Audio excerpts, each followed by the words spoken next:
Second year chapter number 5 बैनुल-अक़वामी तजारत international trade. बैनुल-अक़वामी तजारत जो है वो आज से नहीं है बल्कि हमेशा से है, बहुत सालों से है, ज़माना कदीम से है, क्योंकि शुरू से ही लोग एक इलाके से दूसरे इलाके तक चीज़ें जो है वो लेकर जाते और लेकर आते रहे हैं और अभी तक ये सिलसिला जारी और सारी है और हमेशा रहेगा, क्योंकि एक ही इलाके में तमाम तर चीज़ें जो है वो नहीं बनती और ना ही ऐसा पॉसिबल होता है। हर इलाके में अलग अलग तरह के हालात होते हैं, अलग तरह की चीज़ें बनती हैं। कोई भी मुल्क या कोई भी शख्स दो वजूहात की बिना पर तजारत करता है। पहली वजह ये होती है कि उसके अपने मुल्क में या उसके अपने एरिया में वो चीज़ जो है वो नहीं बन रही होती, और दूसरा ये है कि अगर बनती भी है तो उसके ख़र्चे बहुत ज़्यादा आते हैं, मुसारिफ बहुत ज़्यादा आते हैं। इस वजह से लोग प्रेफर करते हैं कि दूसरे मुल्क से अगर चीज़ मंगवा ली जाए तो उसका ख़र्चा निस्बतन कम हो, बजाय कि अपने मुल्क में चीज़ें बनाएं तो वो उनको महंगी पड़े। अगर अपने ही मुल्क में तजारत हो, एक शहर से दूसरे शहर में, एक इलाके से दूसरे इलाके में, उसको मुल्की तजारत कहते हैं।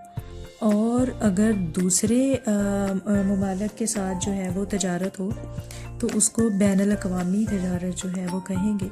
तो मुल्की और बैनुल-अक़वामी तजारत में फ़र्क क्या होता है?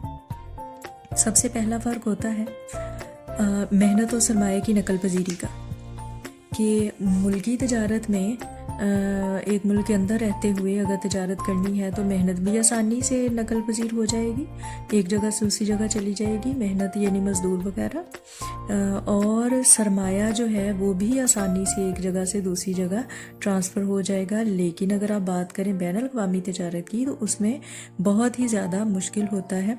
मैनेजमेंट का जाना, एक जगह से एक मुल्क से दूसरे मुल्क मज़दूरों का जाना, पैसे का जाना मुश्किल होता है। दूसरा है करेंसी का फ़र्क। अपने मुल्क में रहते हुए करेंसी में जो है वो डिफरेंस नहीं होता, एक ही जैसी होती है, जबकि अगर बैनुल-अक़वामी तजारत की बात करें तो उसमें करेंसी का फ़र्क आ जाता है, क्योंकि हर मुल्क की करेंसी अलग अलग होती है।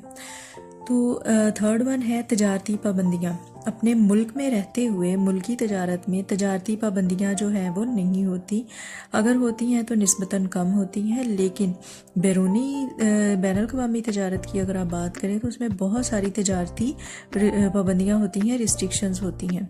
सरकारी सहूलतों में फ़र्क पाया जाना।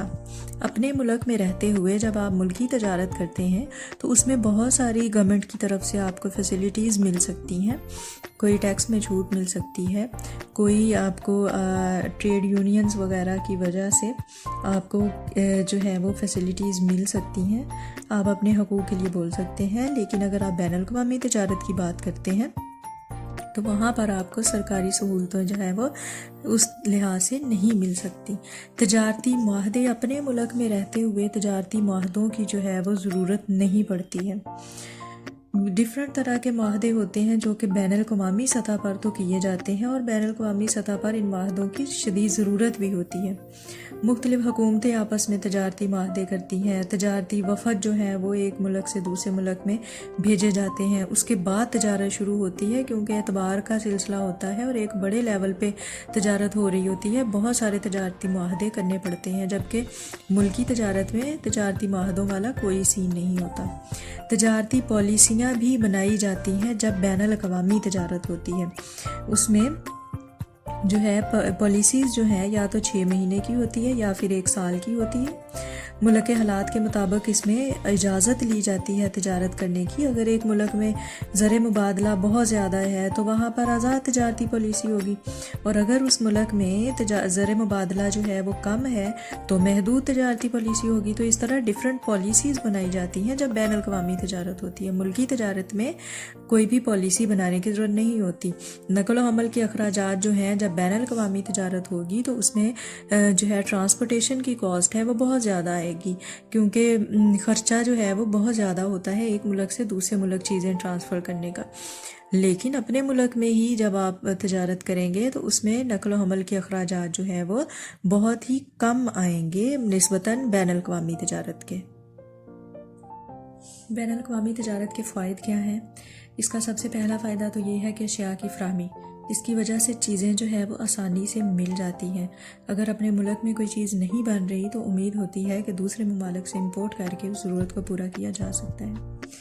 फिर है ज़रूरियात ज़िंदगी की फ़राहमी। तकरीबन वही है अशिया की फ़राहमी और ज़रूरियात ज़िंदगी की फ़राहमी कि आपको जो ज़रूरत की अशिया है वो आपको आसानी से मैसर आ जाती हैं। कहत से बचाव है। अगर अपने मुल्क में खुदा न खास्ता कहत आ जाता है तो दूसरे ममालिक से उम्मीद होती है कि बैनुल अक़वामी तिजारत की वजह से इंपोर्ट करके चीज़ें कहत से बचा जा सकता है। दफ़ाई ज़रूरियात है। असला वगैरह जो है अपने मुल्क में इतना नहीं बनाया जाता, किसी भी मुल्क में अगर नहीं बन रहा तो दूसरे ममालिक से मंगवाया जा सकता है। मुआशी तरक्की का हसूल होता है। इससे मुआशी तरक्की जो है वो होती है, मईशत तरक्की करती है, क्योंकि अगर अपने मुल्क में चीज़ें नहीं बन रही तो दूसरे ममालिक से तिजारत करके मुआशी तरक्की जो है वो की जा सकती है। या अगर जो है वो अपने मुल्क में चीज़ें बनाई जा रही हैं तो दूसरे ममालिक को सेल आउट करके आप जो है वो ज़र मुबादला कमा सकते हैं, जिससे आपकी मईशत तरक्की कर सकती है। दूसरे ममालिक के साथ बैनुल अक़वामी तिजारत की बदौलत दोस्ताना ताल्लुकात कायम हो जाते हैं। जैसे पाक चीन दोस्ती है, इस तरह दूसरे ममालिक के साथ दोस्ती जो है वो हो जाएगी। अगर आपकी ट्रेडिंग उनके साथ हो रही है, आप चीज़ें उन्हें बेच रहे हैं या ख़रीद रहे हैं, तो दोस्ताना ताल्लुकात होंगे। ज़रूरियात की जो है वो फ़राहमी आपको आसानी से हो जाती है और तलब व रसद में हम आहंगी होती है। यानी कि अगर एक जगह पे एक मुल्क में चीज़ें ज़्यादा बन रही हैं लेकिन वहाँ के लोग उसको नहीं ख़रीद रहे, तो जिस मुल्क में उन चीज़ों की तलब होगी तो वो ममालिक जो हैं उन चीज़ों को ख़रीद लेंगे, तो तलब और रसद में हम आहंगी पैदा हो जाएगी और पैमाना कबीर के फ़ायदे भी बड़े हासिल होंगे। अगर आप बहुत ज़्यादा एक चीज़ को प्रोड्यूस कर रहे हैं, बड़े पैमाने पे कर रहे हैं, क्योंकि आपने बाहर के मुल्कों को, दूसरे मुल्कों को वो चीज़ भेजनी है, एक्सपोर्ट करनी है, तो आपको पैमाना कबीर के गवर्नमेंट की तरफ से बहुत सारे फ़ायदे मिल सकते हैं। तहज़ीब व सकाफ़त के असरात होते हैं। अगर आप दूसरे ममालिक के साथ ट्रेडिंग कर रहे हैं तो उनका कल्चर जो है वो आप अडॉप्ट करेंगे, आपका कल्चर उनके ममालिक में जाएगा, तो तहज़ीब व सकाफ़त के असरात जो है वो फैलेंगे और इजारादारियाँ जो है वो ख़त्म हो जाएंगी। अगर एक चीज़ एक मुल्क में एक शख्स बना रहा है तो वो जो है अपनी इजारादारी कायम नहीं कर सकता, क्योंकि उसको पता है कि अगर मैं जो है वो चीज़ महंगी बनाऊंगा तो दूसरे ममालिक से लोग उसको इंपोर्ट कर सकते हैं। और ज़ायद पैदावार 12 पॉइंट है ज़ायद पैदावार की खपत। अगर किसी एक मुल्क में चीज़ें बहुत ज़्यादा बनने लग गई हैं, उनको अब जो है यूटिलाइज़ कहाँ पे करना है, अपने मुल्क में तो यूटिलाइज़ हो नहीं रही, तो फाइनली उसको एक्सपोर्ट करके दूसरे ममालिक में भेजा जा सकता है। इसको कहते हैं ज़ायद पैदावार की खपत, यानी कि ज़ायद पैदावार को यूटिलाइज़ कर लिया गया है। बैनुल अक़वामी तिजारत के जहाँ पे कुछ फ़ायदे हैं वहाँ कुछ नुकसानात भी हैं। वो ये है कि टोटली दूसरे ममालिक की जो है वो मोहताजी में एक मुल्क आ जाता है। अगर उसमें कोई चीज़ एक मुल्क में नहीं बन रही तो बजाय कि अपने मुल्क में बनाने की कोशिश की जाए, मसारिफ कम किए जाएँ, बल्कि दूसरे ममालिक के मोहताज होकर जो है वो बैठ जाते हैं। और सेकंड है जी तखसीस कार का नुकसान। तखसीस कार कहते हैं स्पेशलाइजेशन को। जो ममालिक कोई भी चीज़ एक्सपोर्ट कर रहे हैं, दूसरे मुल्कों को भेज रहे हैं, वो उस चीज़ को बनाने में स्पेशलाइजेशन हासिल कर लेते हैं, तखसीस हासिल कर लेते हैं। लेकिन होता ये है कि अगर वही चीज़ दूसरे ममालिक ख़ुद बनाना शुरू कर दें तो इनकी जो स्पेशलाइजेशन है उसको बहुत बड़ा धचका लगता है। इनकी तखसीस कार जो है वो खसारे में, नुकसान में चली जाती है। पसमानदा ममालिक जो हैं उनको हमेशा ही बैनुल अक़वामी तिजारत से नुकसान रहता है, क्योंकि एक तो वो एक्सपोर्ट ऐसी चीज़ें कर रहे होते हैं जो कि एग्रीकल्चरल होती हैं। सनती अशिया का तो दूसरे मालिक के साथ वो मुकाबला कर ही नहीं सकते। एग्रीकल्चर की अशिया जो है वो एक्सपोर्ट करेंगे, जिनकी दूसरे ममालिक में या बाहर की मंडी में कीमत जो है वो बहुत कम होगी, और ख़ाम माल ये एक्सपोर्ट करेंगे जो कि इनकी अपनी सनतों में यूज़ होना चाहिए, तो अपनी सनतें भी इनकी खसारे में जाती हैं। अपनी सनतों को ये जो है वो इग्नोर करके ज़र मुबादला कमाने के चक्कर में अपनी जो है वो एग्रीकल्चरल गुड्स या ज़र मुबादला जो है जो ख़ाम माल है वो बाहर एक्सपोर्ट करते हैं, तो पसमानदा ममालिक को नुकसान रहता है। तरक्की याफ्ता ममालिक पर इन्हसार करना पड़ता है बाकी तमाम ममालिक को, जो कि एक नेगेटिव चीज़ है। अपनी जो है वो तरक्की करने की बजाय दूसरे ममालिक भी इन्हसार कर रहे हैं। गैर मुल्की मुकाबला जो है वो बहुत ज़्यादा बढ़ जाता है, और ज़ाहिरी सी बात है कि बाहर अगर तजारत हो रही है तो तरह तरह के मुल्कों से चीज़ें आ रही होती हैं, जिसमें जो गरीब ममालिक हैं, पसमानदा ममालिक हैं, वो पिसका रह जाते हैं। जंग और रकाबत बढ़ जाती है, क्योंकि जो तरक्की याफ्ता ममालिक हैं फिर वो पसमानदा ममालिक को अपनी मंडियाँ तस्वर करने लग जाते हैं और उन मंडियों पे हमेशा हमेशा के लिए काबज़ रहने की वजह से की गर्ज से उनके साथ जंग और रकाबत रखते हैं। जिस तरह से कहते हैं कि अंग्रेज़ जो है वो पाक और भारत जब इकट्ठा था भारत में दाखिल हुआ तजारत की गर्ज से और फिर उस पर काबज़ हो गया।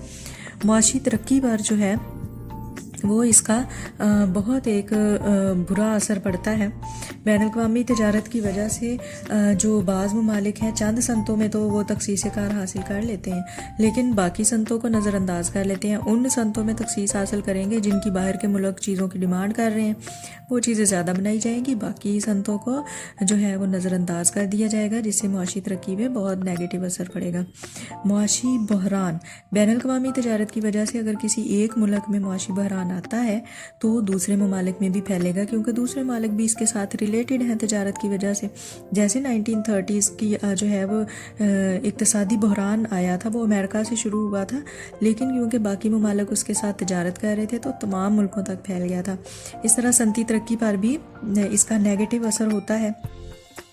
वही जैसे आपको स्टार्टिंग में बताया कि जो पसमानदा ममालिक हैं वो क्या करते हैं कि अपना जो अपना खाम माल है वो तमाम जो है वो एक्सपोर्ट कर देते हैं दूसरे ममालिक को और अपनी संतों को इग्नोर कर देते हैं, तो उनकी सनती तरक्की जो है वहीं पर रुक जाती है। सियासी तौर पर ग़ुलामी का शिकार हो जाते हैं ममालिक, जो कि दूसरों के से अपनी चीज़ें दूसरों से चीज़ें मंगवा रहे होते हैं, अपनी सियासी आज़ादी खो देते हैं।